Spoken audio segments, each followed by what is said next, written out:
Selam, günaydın. Şimdi çalışmaya başlayacağım. Saat 9. Ben konularımı hazırlıyordum. Sabah çalışacaklarımı ve akşam çalışacaklarımı böldüm buraya ve kahvemi de aldım. Çalışmaya başlıyorum. Neden şapka taktım, neden böyle tişört giyindim evin içerisinde. Sabah rutini videomda bahsetmiştim. Vücudumuzun ders çalışmaya adapte olabilmesi için o pijamalardan kurtulması ve günlük hayat kıyafetlerine girmesi gerekiyor.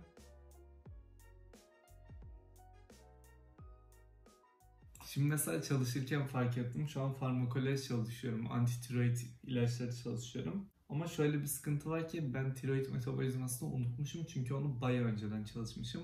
Şimdi YouTube'a tiroid biochemistry yazdım. Şu an ozmosis'in en iyisi olduğuna karar verdim. Hipertiroidizmi 7 dakikada anlatmış. Yani daha ne kadar özet olabilir? Buradan mutfağa gidiyorum çünkü aşırı acıktım. Bugün yiyeceğim şey burada yazıyor. O zaman şimdi mutfağa geçme vakti.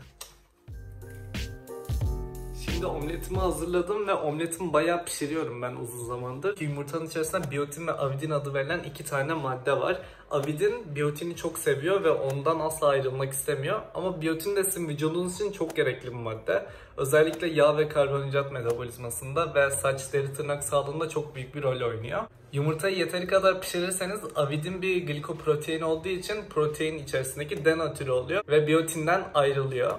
Böylelikle vücudunuz biyotini çok daha rahat bir şekilde kullanabiliyor. Yumurtalarınızın sarısını pişirerek tüketin.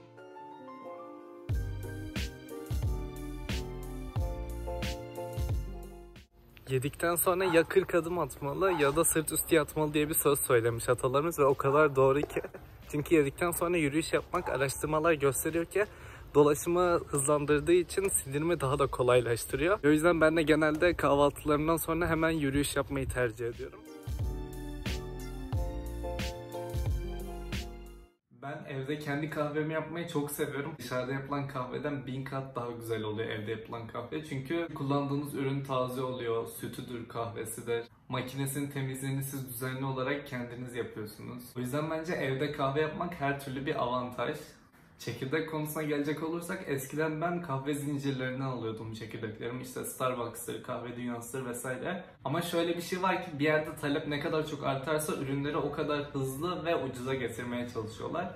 Starbucks mesela kavurmak için kahveleri bir ton kahveyi mesela kocaman bir makinenin içerisinde kavuruyor ve böyle olunca da hepsinin kavrulduğundan emin olmak için iyice kavuruyor. Çok fazla kavuruyor. Kahve biliminde de Maillard tepkimesi diye bir kimyasal tepkime var ve bir kahveyi ne kadar çok kavurursanız içindeki amino asit ve şekerler bir araya gelip güzel bir tad ortaya çıkarıyor ama kahvenin özgün içeriğini kaybettiriyor. Böyle olunca da kahvenin iki şeyinden vazgeçmiş oluyorlar. Hem kafein oranı düşüyor hem de asiditesi düşüyor.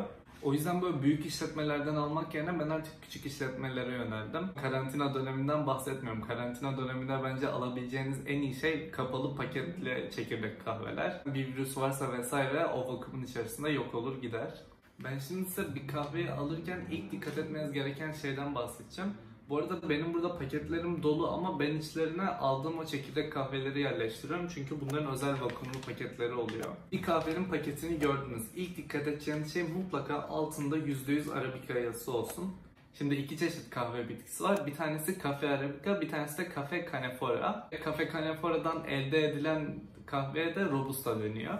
Robusta genelde daha dayanıklı olduğu için çok daha fazla üretilebiliyor ve daha ucuz bir kahve. Ama kafein oranı normalden 4 kat yüksek ve çok acı. Marketlerde satılan ucuz kahvelerde Robusta ile Arabica'nın karışımını görürsünüz. Ama kahve zincirlerinden alırsanız onlar genelde %100 Arabica oluyor. İşte Kahve Dünyası, Starbucks, başka aklıma Kuru Kahveci Mehmet Efendi gibi.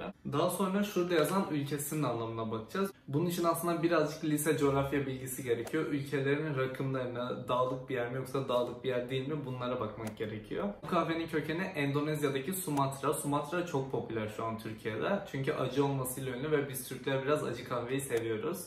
Bir kahve bitkisi ne kadar düşük rakımda yetişiyorsa o kadar fazla oksijenli solunum yapabileceği için aslında o kadar acı oluyor. Endonezya'da en büyük marketler genelde Starbucks ve Lipton'da. Lipton'da kendi çaylarını orada üretiyor. Çünkü üretim çok ucuz ve çok seri bir şekilde üretim yapabiliyorlar. Bir de mesela Etiyopya tarzında kahveler var. Onu da şuraya fotoğrafını bırakayım. Elimde yok şu an. Bu kahveler yüksek rakımlarda yetiştiği için oksijen miktarı çok düşük miktarlarda oluyor. Bu da çevresindeki bakterilerin vesaire laktik asit fermentasyonu yapmasına sebep oluyor ve bunun sonucunda laktat üretiliyor. Hemen şuraya küçük bir hatırlatma olarak bırakıyorum. Laktik asit kahveye kremamsı, meyvemsi bir tat veriyor ve acılığını birazcık da olsa bastırıyor. Daha meyvemsi, daha yumuşak, daha kremamsı bir kahve istiyorsanız Etiyopya gibi yüksek rakımlarda yetişen kahveleri tercih edebilirsiniz. Dikkat etmeniz gereken son şey, bu genelde kahve paketlerinin üzerinde yazmaz çünkü %90'ı aynıdır diyebiliriz. Kahveler ya yıkanmış oluyor ya da doğal oluyorlar. Kahve aslında bir meyveden elde ediliyor. Onu da şuraya fotoğrafını bırakayım. Ve yıkama yönteminde kahvenin etrafındaki meyveyi yıkayarak uzaklaştırıyorlar ve sadece kahve çekirdekleri kalıyor. Daha sonra 30-40 gün süre kurutup daha sonra satışa sunuyorlar. Yıkama yönteminde meyvenin herhangi bir tadı geçmiyor çünkü daha meyveyle kahve yeterince etkileşime girmemiş oluyor. Bu yüzden sadece kahvenin tadını alıyorsunuz. Öte yandan daha pahalı bir yöntem olan doğal yöntem var. Bu yöntemde meyveler 10-20-30 gün gibi güneşin altında bekletiliyor ve bakterilerin onları fermente etmesini bekliyorlar. Aynı az önce bahsettiğimiz gibi tatlı olur, kremamsı olur ve acılığı bastırılmış olur. Bu yüzden yine tatlı kahve sevenler buna yönelebilirler. Kahvelerimi genelde böyle çekirdek şeklinde alıyorum. Daha sonra kahveyi değirmenime ekleyip çevirerek ölçüyorum. Eğer kahveyi gerçekten seviyorsanız ve ben başka çeşitlerle denemek istiyorum diyorsanız ben mutlaka çekirdek olarak almanızı ve evde kendiniz tüketeceğiniz zaman öğütmenizi tavsiye ederim. Çünkü öğütülmüş kahve birkaç saat içerisinde bütün tazeliğini kaybediyor. Ve değirmeninizde kahvenizin boyutuna göre ayarlamanız gerekiyor. Mesela Türk kahvesi yapacaksam çok ince çekmem gerekiyor. Eğer espresso için yapacaksam biraz daha kalın çekmem gerekiyor. Ama eğer filtre kahve ya da French press'te yapacaksam bu durumda benim çok daha kalın öğütmem gerekiyor çekirdeklere. Burada çok sık kullanılan bir yanlış tabir var. Herkes French press'teki kahveye genellikle filtre kahve diyor. Ama filtre kahve aslında sizin bu tür kağıt filtreler kullanarak yaptığınız kahveleri verilenizin. Siz kahveyi French press'e koyduğunuz zaman onu 4 dakika boyunca kaynar suda bekletiyorsunuz. Kahvenin üzerine suyu ilk eklediğiniz anda hemen kafein çıkıyor çünkü suda en çözülebilir madde o. Daha sonrasında özütlenenler yağlı maddeler oluyor. Eğer siz mesela 4 dakika değil de 30 saniye bekletirseniz o yağlı ve güzel lezzetli kısmını elde edemezsiniz. Filtre kahvede ise suyu döktüğünüz gibi aşağı iniyor. Yani kahveyle maksimum 1 saniye buluşuyor ve daha fazla görüşemiyorlar kahveyle. Yani burada biz 1-2 saniyeden bahsederken burada siz 5 dakikadan 4 dakikadan bahsediyorsunuz. En yaygın kullanılan yöntem French press olduğu için ben French press'te en mükemmel kahve nasıl yapılıyor şimdi onu anlatacağım.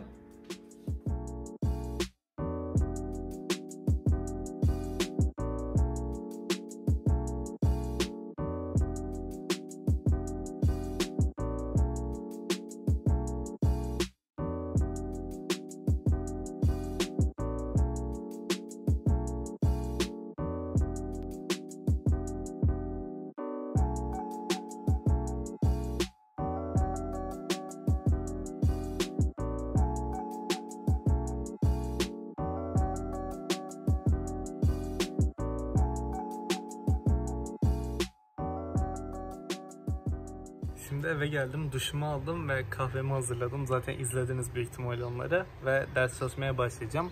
Sabah endokrinin farmakolojisini bitirdim. Şimdi de psikiyatrinin farmakolojisini bitireceğim. İşte depresyon, anksiyete, uyku bozukluğu gibi şeylerin ilaçlarına bakacağım.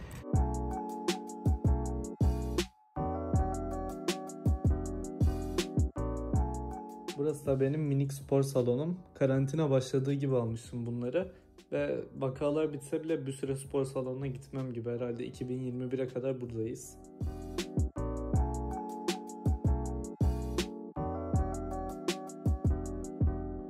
En güzel kısmına geldik. Spor sonrası yemek, kurt gibi açım. Burada hindilerimi tarttım. Daha sonra poşetin içerisine yerleştirdim.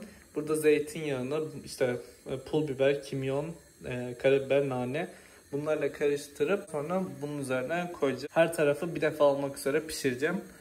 Normalde bu kadar süslemem ama bu videoyu işte izleyeceksiniz diye.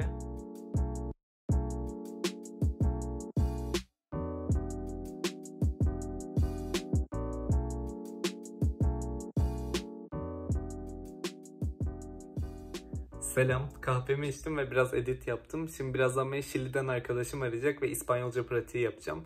Ben ona İngilizce öğretiyorum, o da bana İspanyolca öğretiyor. Yani birbirimizi geliştirmiş oluyoruz böylece. Ondan sonra da hazır İspanyolca pratiği yapmışken o pratiği kaybetmemek için de Bir iki bölüm Las Chicas del Cable izleyeceğim. Onu da şuraya bırakırım fotoğrafını. Bayağı beğendim. İspanya'da geçen bir film, dizi. Netflix'te. Ve ben bayağı beğendim onu da. ¿Puedes escucharme? Sí, te escucho. 2 hours later.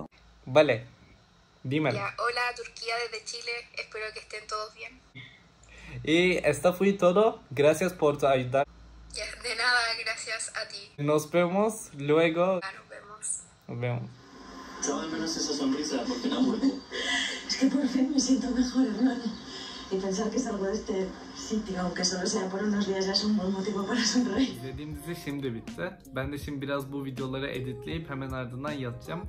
Sabah erken kalkmam gerekiyor çünkü bu hafta sınavım var ve haftaya da son 2 haftada 3 hafta boyunca sınavım olacağı için iyi bir şekilde uyumam gerekiyor. Video hoşunuza gittiyse beğeni butonuna basabilirsiniz. Ayrıca haftaya atacağım videodan da haberdar olmak için kanalıma abone olabilirsiniz.